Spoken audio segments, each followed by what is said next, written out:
Dalawang mundo, isang puso, pasyon at pamilya.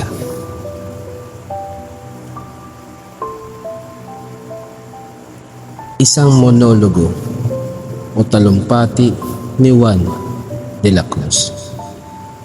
Magandang araw po sa inyong lahat. Ito nga po ulit si Architector sa aking monologo na inyong mapapakinggan. Ako po si Juan, isa akong guro. 3 dekada na akong nagtuturo sa pagpublikong paaralan.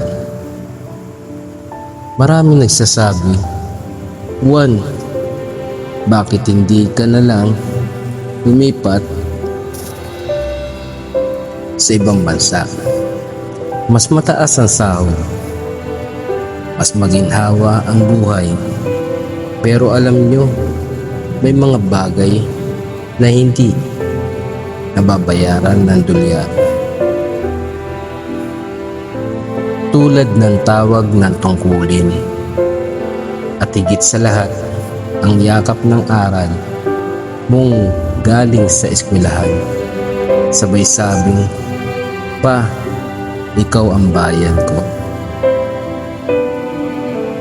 Araw-araw akong gumigising ng alas 5. Nagsusulat ng lesson plan, naghahanda ng kagamitan, nagbabasa ng papel, tila ba isang makina.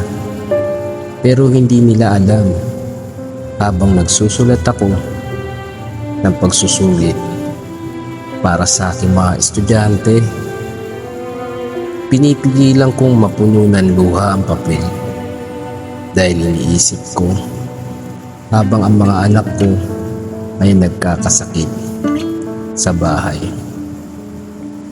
Ako'y nasa silid-aralan, nagtuturo sa anak ng iba. Minsan, napapaisip ako, tama ba ito? Tama ba na inuuna ko ang propesyon kaysa sa sarili kong pamilya? Pero sa bawat ngiting nakikita ko sa mata ng isang batang nalilito, magbabasa sa bawat salamat po sir na puno ng respeto, unti-unti ko naunawaan. Ito ang aking misyon. Subalit, huwag ninyong isipin na hindi ko mahal ang pamilya ko. Dahil sa bawat araw na ginugugol ko sa ibang tao, ay pinaghahandog ko rin para sa pamilya. Upang mabigyan ko ng magandang kinabukasan ang aking mga anak. Hindi ako perpektong ama, pero ginagawa ko ang lahat sa propesyon ko. Natututunan kong maging mapagkumbaba sa pamilya ko. Natututunan kong magmahal nang walang hinihintay na kapalit. Ang propesyon ay parang ilaw, nagbibigay liwanag sa madilim na landas ng iba. Ang pamilya naman ang siyang tahanan, ang dahilan kung bakit tayo patuloy na lumalaban.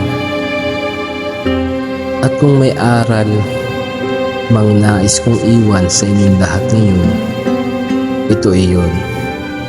Walang masama sa pagiging masipag. Pero huwag mong kalimutang umuwi. Huwag mong kalimutan yakapin ang mga taong dahilan ng iyong pinagsusumikapan. Sapagkat ang tunay na tagumpay ay hindi nasusukat sa dami ng parangal o kapal ng sahod, kundi sa dami ng oras na nabahagi mo sa mga mahal mo sa buhay. Ako si Juan, isang simpleng guro, isang simpleng ama. 2 mundo ang aking ginagalawan, propesyon at pamilya. At sa puso ko, sila'y iisa. Maraming salamat po.